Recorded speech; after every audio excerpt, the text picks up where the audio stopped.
রাগ কখনো সুইট হতে পারে না। রাগ রাগই। আপনার রাগ এটা আপনার রেসপন্সিবিলিটি। অন্য কেউ এসে আপনার রাগ ম্যানেজ করে দেবে না। জাস্ট আপনি এটা এক্সপেক্ট করে আছেন, আপনি অভিমান করছেন, রাগ করছেন, এটা ইটস ওকে, উনি সবসময় মানাবে। ওনারও তো এনার্জি লেভেল শেষ হতে থাকবে।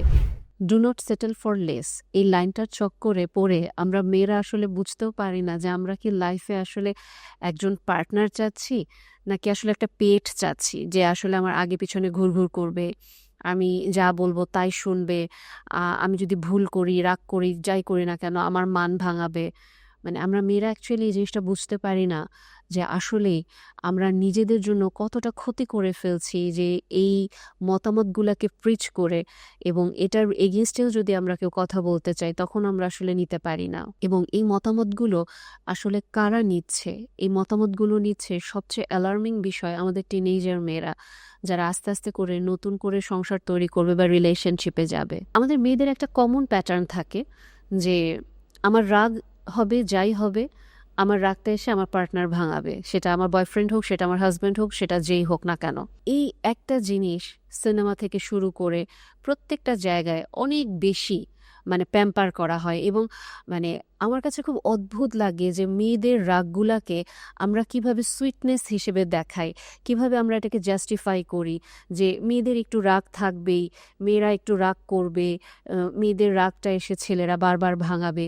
এবং সেই রাগে মেয়েরা যদি অসম্ভব অ্যারোগেন্ট কোনো আচরণ করে, ছেলেটাকে একেবারে কথার আঘাতে ঝাঁঝরা করে দেয়, বা ইভেন মেয়ে যদি নিজেও বড় কোনো ভুল করে এরপরেও সে ধরে রাখে ছেলেকে, হাজব্যান্ডকে বা পার্টনারকে এসেই তাকে সরি বলতে হবে, তার রাগটা ভাঙাতে হবে। এবং ইনফ্যাক্ট এই জিনিসটা খুব common practice day to day লাইফে। যারা আপনারা এখনো বিয়ে করেননি তারা তো উঠতে বসতে ভাইয়ারা মনে হয় এটা নিজেদের লাইফে দেখতে পান, আর যারা বিয়ে করেছেন তারাও আসলে কিছু ক্ষেত্রে অবশ্যই এটা দেখতে পান।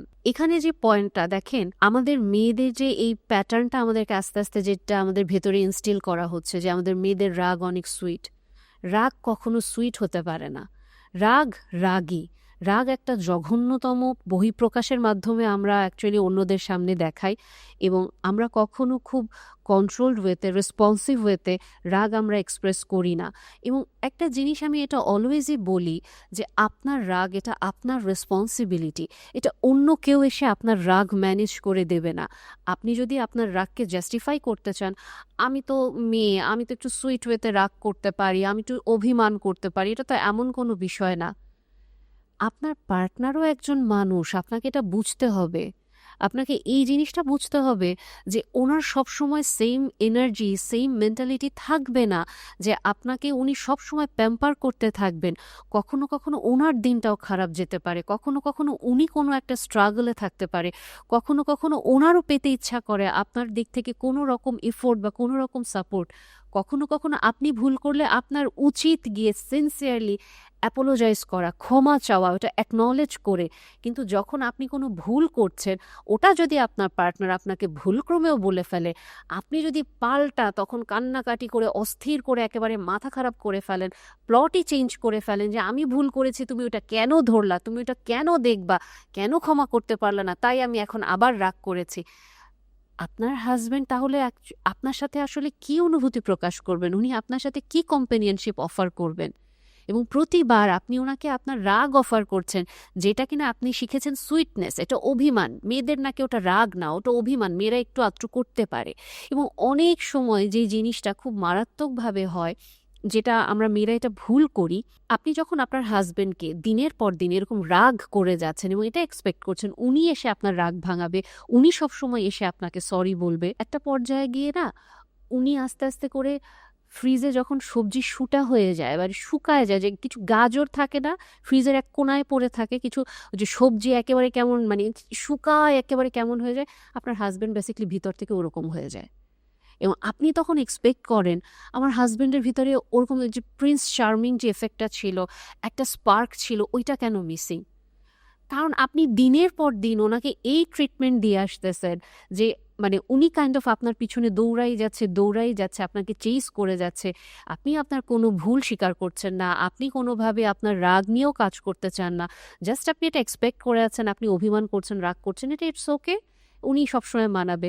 সো ওনারও তো এনার্জি লেভেল শেষ হতে থাকবে। এবং একটা ফ্রেশ একটা মানে সবজি যখন আপনি নেন আর একটা শুকায় যাওয়া দিনের পর দিন অনাদরে অযত্নে পড়ে থাকা একটা সবজির ভিতরে তো পার্থক্য থাকবেই। সো আপনার হাজবেন্ডের ভিতরটা ওরকম হয়ে যায় এবং ওই স্পার্ক উনি আর আপনার প্রতি দেখাতে পারেন না, কারণ আস্তে আস্তে একটা পর্যায়ে ওনারও আপনার প্রতি বিরক্ত আসে, যেটা উনি হয়তো কখনো শেয়ার করেন কখনো শেয়ার করেন না।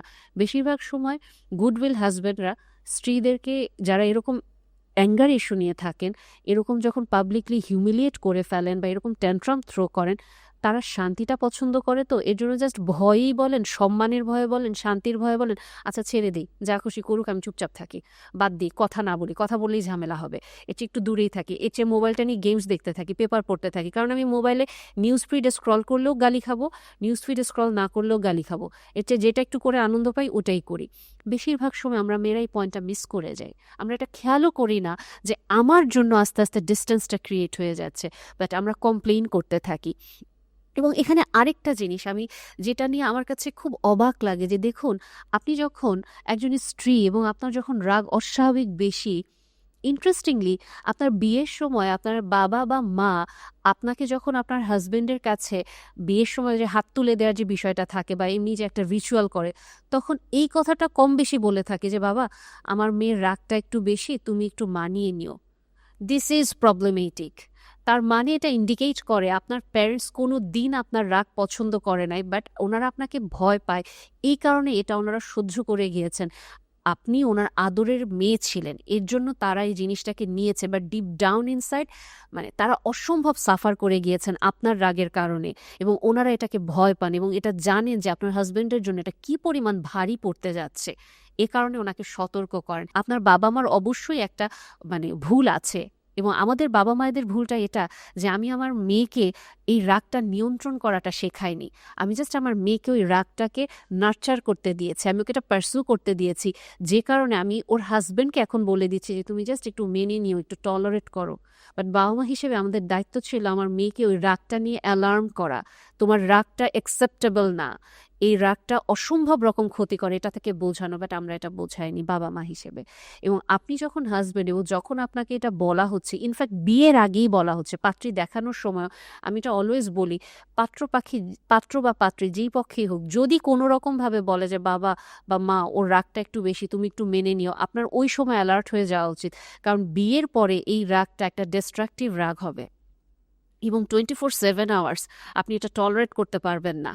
এবং তখনই আপনার বুঝতে হবে যে বাবা মা যেহেতু রাগ নিয়ে তাকে কখনো বলে নাই, একমাত্র আপনি ওই মানুষটা হবেন যে আপনি বলবেন যে তোমার রাগটা একটু বেশি, এবং সে তখন বলবে কেউ তো কোনোদিন বলে না, তুমি এরকম বলো কেন, তোমার এত সমস্যা হয় কেন। তার মানে বুঝতে পারছেন আপনি একমাত্র ভিলেন হয়ে যাবেন।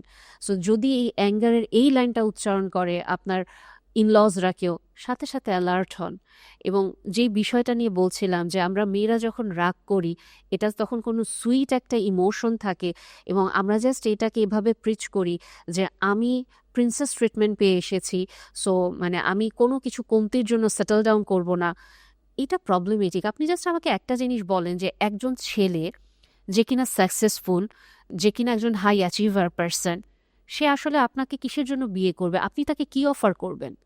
সে সে তো বলবে যে আমি তো চাকরি করব বা আমি ব্যবসা করি, যাই করি, আমি একজন সাকসেসফুল ছেলে বা আমার লাইফে সব কিছু আছে, আমি একটা মেয়েকে কেন আনবো আমার লাইফে, সে আমার লাইফে কি ভ্যালু অ্যাড করবে, সে আমার লাইফে কি ভ্যালু অ্যাড করবে, সে কি আমাকে একটা সংসার দিবে, সে কি আমাকে সন্তান দিবে, সে কি আমাকে গুড ইন্টিমেট লাইফ দিবে, বা সে কি আমাকে একটা রেসপেক্ট ওবিডিয়েন্ট ওয়াইফ হিসেবে আমার সংসারে আমাকে কম্পেনিয়নশিপ অফার করবে, সে আমাকে কি অফার করবে?